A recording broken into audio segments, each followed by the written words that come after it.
Dear students नमस्कार। प्रस्तुत है रीजनिंग का एक महत्वपूर्ण सवाल।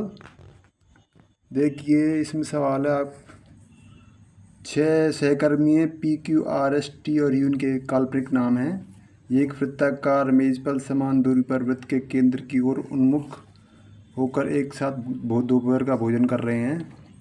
TS और Q का निकटतम पड़ोसी है जबकि RP और U का निकटतम पड़ोसी है। यदि P और S के निकटतम बाईं ओर है तो आर के निकटतम बाईं ओर कौन होगा इनमें से। तो इसके लिए मैंने एक फिगर बना ली है।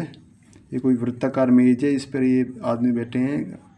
क्वेश्चन के अनुसार PQRST और U इनका मतलब ऑर्डर पता नहीं है हमें क्या है। तो इसके अनुसार हम जो इसमें 3 स्टेटमेंट दे रखी है। पहली स्टेटमेंट तो हमारी ये है कि TS और Q का निकटतम पड़ोसी। इसका मतलब क्या है, जो T है वो S और Q के बीच में बैठा है, लेकिन हमें इनकी पोजीशन पता नहीं है कि बाईं ओर कौन सा है, S और Q में से दाईं ओर कौन सा है। इस प्रकार RT P और U का निकटतम पड़ोसी, इसका मतलब जो R है वो P और U के बीच में बैठा, लेकिन हमें ये पता नहीं है कि P और U की पोजीशन कहाँ पर है, मतलब कौन लेफ्ट में है कौन राइट में है। लेकिन जो तीसरी स्टेटमेंट दे रखी है इसमें केवल 2 ही आदमी हैं, तो इनको हम रख कर हम आगे सवाल में आगे बढ़ सकते हैं। इसमें क्या रखा कि PSQ के निकटतम बाईं ओर है। तो पहले हमने फिगर बनाया, तो हमने जो तीसरी स्टेटमेंट में इसको हमने पुट कर दिया कि PS के निकटतम बाईं ओर है। तो यहाँ से बनाया कि जो P है वो S के क्या होगा, बाईं ओर होगा, मतलब लेफ्ट की साइड हो गया। और एक पोजीशन आ गई हमारे पास, और जो पहले हम दो पोजीशन दे रखी हैं, पहली और दूसरी, उनको हम पुट करते हैं।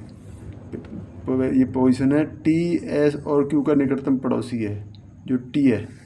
जो T है वो S और Q का निकटतम पड़ोसी होगा। तो ऐसे पहले ऑलरेडी हम रख चुके हैं।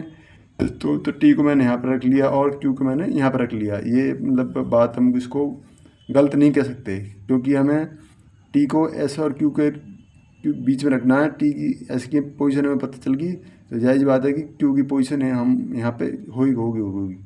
उसके बाद है ये दूसरी स्टेटमेंट है RP और Q का निकटतम पड़ोसी, मतलब इसका मतलब कि RP और U के बीच में बैठा है। तो P का हमें पहले पोजीशन पता है, तो R का हमने यहाँ मान लिया और U हमने यहाँ पुट कर दिया। तो इसका तीनों कंडीशन जो इस दे रखी है वो हम पुट कर चुके हैं। तो मैं इसमें बताना है कि R के निकटतम बाईं ओर कौन। तो फिगर को हम देखते हैं कि R के निकटतम बाईं ओर, मतलब R ये रहा है, इसके निकटतम बाईं ओर कौन सा है, बाईं मतलब लेफ्ट साइड। तो बाईं ओर हमारा क्या है, U। तो ये इसका बिल्कुल राइट उत्तर है। तो वीडियो देखने के लिए आपका बहुत बहुत धन्यवाद। Thank you.